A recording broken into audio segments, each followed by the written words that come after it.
of the Bulls Team L. Our team did great. We were in first place every week except the first week when we put money into 2 R&D projects. The Bulls Team L began with 2 Sonite brands, Loop and Lock. In P4, we added on an R&D project that focused on increasing market share for the professionals market and launched Loon in period 5. How did our firm perform overall? Our market share price rose steadily from 1,000 in P0 to 7,278 in P6. In P6, our revenue was more than double our nearest competitor, Firm T, with $303 million compared to their less than $150 million. Our position among competitors was great as well. Ever since P2, we have remained significantly above our competitors in stock price. Only in P1 did one of our competitors beat us. It was Firm N. Clearly, this chart is an exciting one to share. After P4, our firm began to separate significantly away from our closest competitor, Firm T. Brand performance. How well did the brand sell? Overall, the brand sold well. We ended in P6 on the top of all the competitive charts. Both our market share index and our revenues significantly increased throughout the simulation. Additionally, our market share ended in P6 with 53%. Again, Firm T was the closest to us with a total market share of 21%. Who did we sell to? Lock was the most successful of our brands. Lock captured 81% of the shopper's market share. Loop did almost as well. They were the clear winner of the high earners segment by capturing more than 70% of market share. Even Loon, which was launched in P5, ended in second place in market share in the professionals market with 41% of market share, clearly stealing it away from Firm T. Performance in equal segment. In addition to our market share success, there were other successes. Production in each segment stayed strong. We sold out of our products in several rounds. Brand perceptions. We were able to align our features to the ideal features to make the brands more attractive to our customers using the results from our R&D projects. Brand awareness was above 70% for both Loop and Lock for most of the simulation. Price remained competitive and closely aligned with ideals.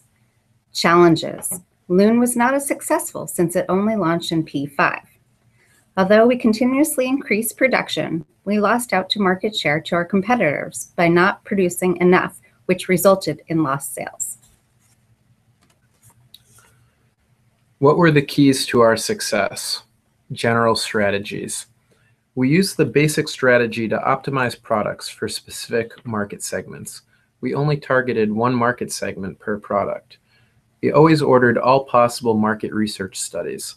This information is critical for strategic planning throughout the game. The charts within tools should also be thoroughly examined for clues as to the other team's strategies. Target the market segments with the largest future growth. This information can be found in the market forecast. R&D. First, determine the formula for converting semantic scale values to actual brand characteristics. When starting a new R&D project, the values of that product should be aligned to the ideal values of the target segment in whichever period the product will launch in. These values can be estimated by using the market forecast. In period 4, a new product was created, Loon, to target the professional segment and gain market share. A secondary objective for this product was to stop the growth of market share within the professional segment for the product tone. Advertising. Taking a loan out early on was one of the key factors to our success.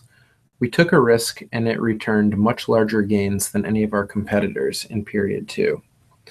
We spent the money borrowed from our loan on advertising and commercial team. Our goal was to outspend our competitors.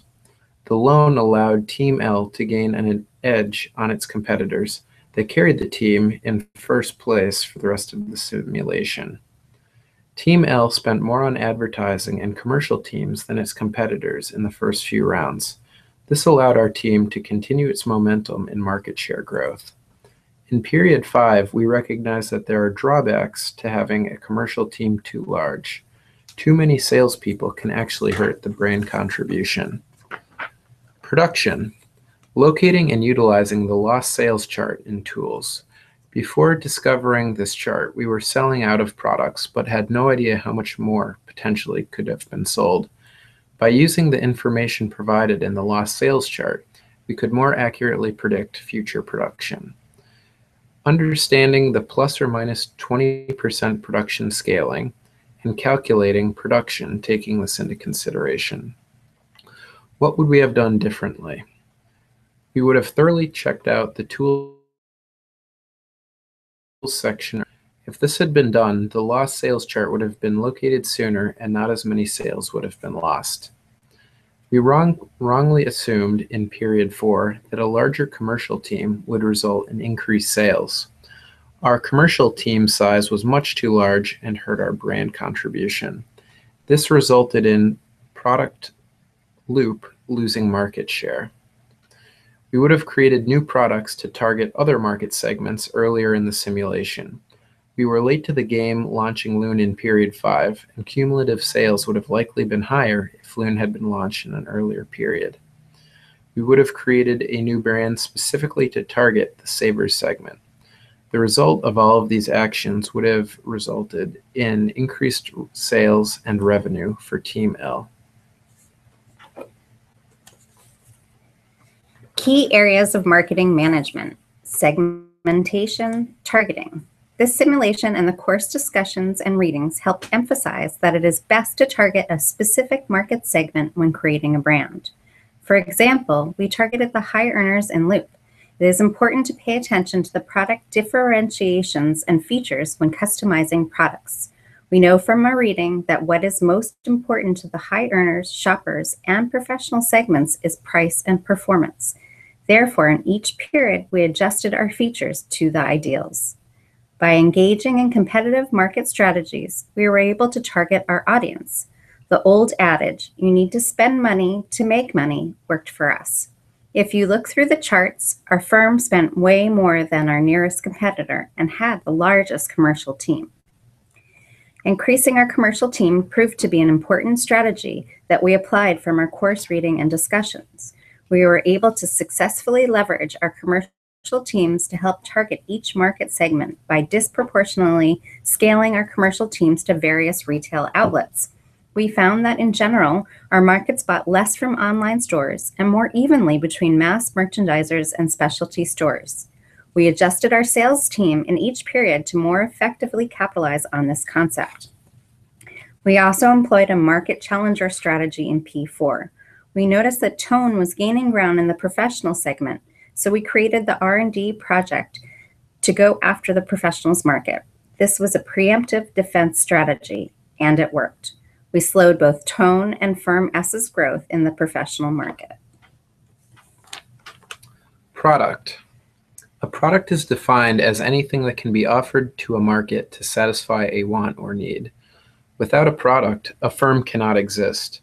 For a product to be successful, it must be designed to cater to a specific market segment. In MarkStrat, we quickly learned this, and it was one of the biggest keys to our success. A product that is too generic will not appeal to any market segment, and it will not be successful. It's better to first learn and understand the wants of the target audience. Once this information is available, a product can be created based on their requirements. The life cycle of a product must also be taken into consideration. A new and popular product cannot be a top seller forever if left unchanged. This is because new competitors arise with better features, and tastes of consumers change. This means that a product must be improved from time to time in order to stay competitive. If a firm offers multiple products, they should be careful not to target a market with more than one product.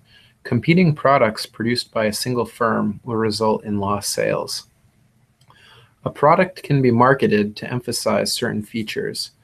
This can make the product stand out from its competitors, even if the feature being promoted has little or no differences compared to its competitors. The base cost of a product must be taken into consideration during development. A product with a high base cost should not be marketed to low-end market segments. Price. It is important to set price as part of the overall market strategy and to revisit it often. One marketing mistake is to not vary price. Contrary to popular thought, some market segments are willing to pay higher prices. Ironically, one marketing mistake is to price a product too low. Some of the dangers of setting prices too low are perceived value pricing. You don't want your product to be perceived as not having a good value. It could also create increased market shares initially, but in the long run, the consumer will drop out because they have not created brand loyalty. We tried to remain in line with the perceived ideal value of price, but also took into consideration the prices of our competitors.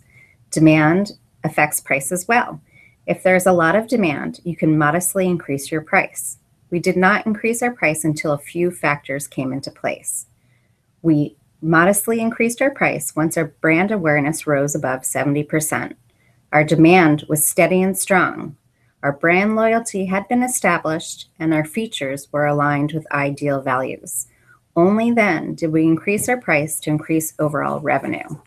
However, we started out very competitive since our features were not in ideal alignment in the beginning of the simulation. Place. As we learned in MarkStrat, market segments shop at different types of stores. There are 3 types of stores, and they include specialty shops, mass merchandisers, and online stores. While all market segments shop at all types of stores, their distribution is not equal, and some store types are frequented more than others. For a product to sell at its maximum potential, the shopping habits of the target market segment must be known. Knowing the shopping habits of the targeted market segment will allow the company selling a product to tailor the volume and distribution of store types their product will be sold at. An example would be a high-end product. This product should not be sold exclusively at mass merchandiser stores, as the market segment which purchases this type of product does not frequently visit these store types. The result of this product sale location would be a low sales volume compared to a high-end product being sold exclusively at specialty stores. It is important that a company determine the distribution coverage of the product it is selling among the different store types. The distribution coverage is determined by dividing the number of stores the product is being sold at by the total number of stores in that region. This should be completed for each type of store.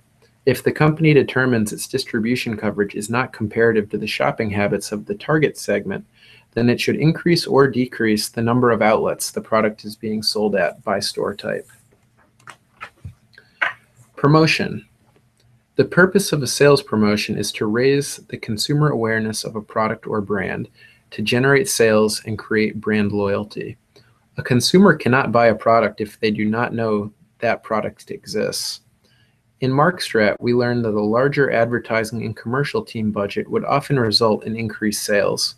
We also learned that too much advertising or too many salespeople can be counterproductive to sales. Most top-selling products have high levels of consumer awareness. Consumer awareness is achieved through marketing campaigns and promotions. Elements of promotion include sales promotion, advertising, sales force, public relations, and direct marketing. A sales promotion is a limited-time offer used to generate consumer demand. Examples of sales promotions include coupons, contests, and rebates. Advertising is the paid communication to promote a product through a form of mass media. The sales force are the individuals whose job it is to increase consumer awareness as well as sell the product. Public relations is when a third party carries information about the product being sold, either for free or paid. Direct marketing is a form of advertising that allows the firm to communicate directly with the potential customer. In conclusion, great class. Thank you.